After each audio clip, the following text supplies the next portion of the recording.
As the November election draws closer, more and more conspiracy theories are beginning to take root in the minds of voters.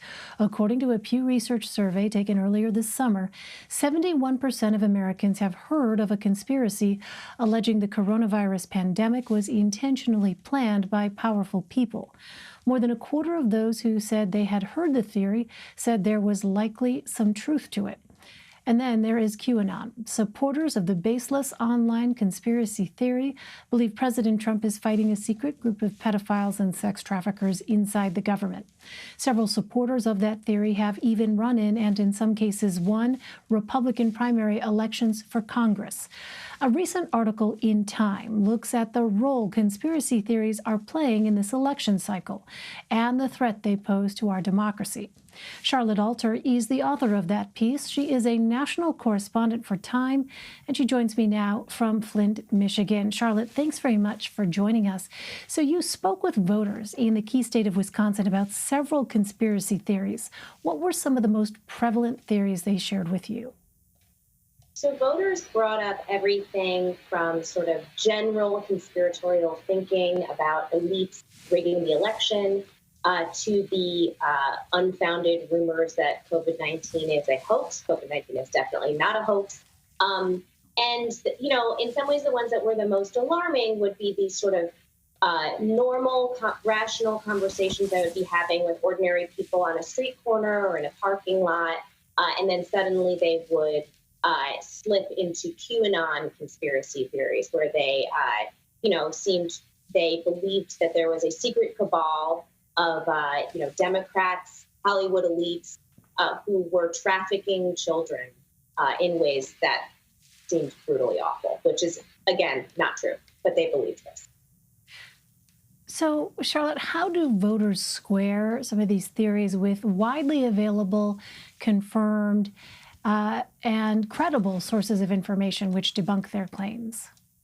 So one of the big problems here is that most of the voters that I'm talking to don't believe what is reported in the media.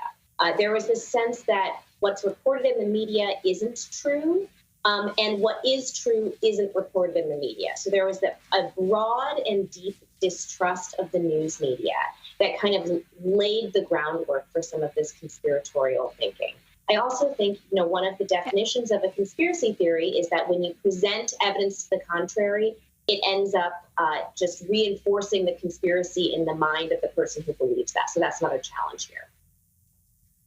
Yeah, right. We've seen that in research where people tend to essentially go back to their false beliefs, even with presented with actual facts. So, what have voters told you about why they may be gravitating toward these theories? You mentioned a lack of trust in the media. Are there other factors as well? Yeah, I think the internet is a major factor. When I ask people where they're hearing this information, they say that they're hearing it online. Many of them are digging deep for some of these ideas. And one of the things that I found in my reporting was that some of these platforms like Facebook and Twitter, not Twitter, YouTube in particular, have algorithms that tend to kind of push people towards some of these ideas, even if they're not necessarily looking for them. Well, in your article, you write, quote, American politics has always been prone to spasms of conspiracy.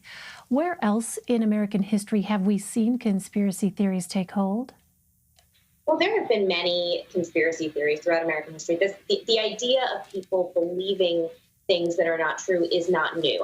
People believed that the JFK assassination was an inside job. People believed that the moon landing was a hoax, that 9/11 was a hoax. The difference here is that in those past scenarios, those beliefs were kind of relegated to the fringe, and you had to really go looking for pamphlets or special books or special fringe groups that believed these things. But starting in the 21st century with the rise of the internet these algorithms essentially mainstreamed a lot of these ideas into the general electorate. And that, coupled with the demise of local news, which in some ways provides a sort of like fact guardrail to help people understand what's real and what's fake, that's what's contributed to this blossoming of conspiratorial thinking.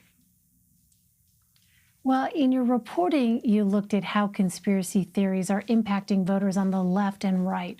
What more can you tell us about that, specifically as it relates to the upcoming election?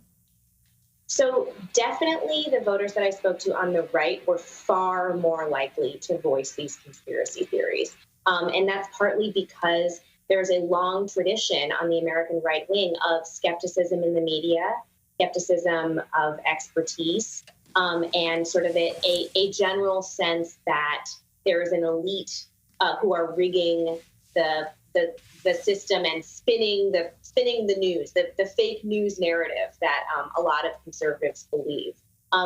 This conspiratorial thinking is just a couple steps removed from that. So if you already believe that if you already believe that the media is liberal or that the liberal media is lying to you, then it's not too many more steps to then believe that there's this conspiracy that's been unreported that everybody else is covering up.